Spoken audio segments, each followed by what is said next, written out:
Nguvu ya maneno katika mahusiano. Mithali sura ya 11 na mstari ule wa 9. Kwa kinywa cha mnafiki, jirani yake huangamizwa, bali wenye haki wataokolewa kwa maarifa. Maneno yana nguvu, yanajenga au kubomoa, yanaweza kuleta uzima au maangamizi. Lakini je, tunafahamu jinsi ya kuyatumia kwa hekima katika ndoa, familia, biashara na urafiki? Katika ndoa, maneno yanaweza kujenga au kubomoa.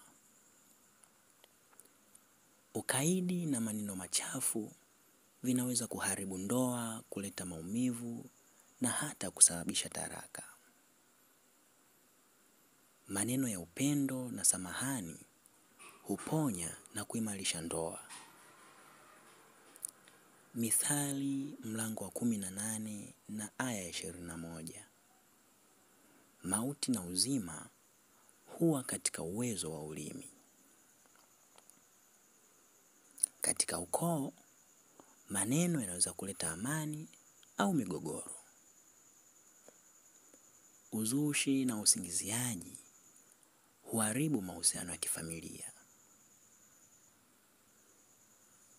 Maneno ya busara na upatanisho hujenga mshikamano.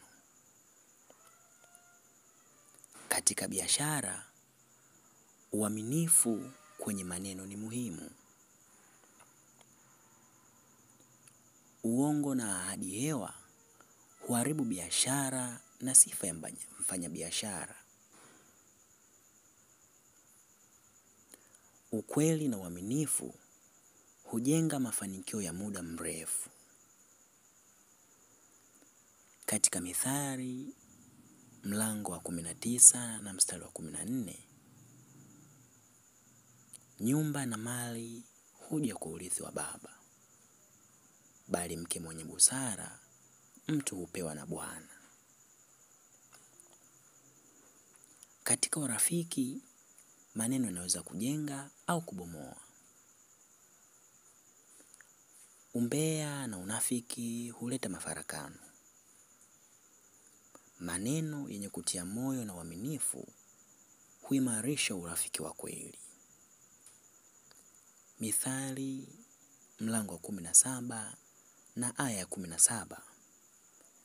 Rafiki wa kweli hupenda siku zote, na ndugu amezaliwa kwa siku ya taabu.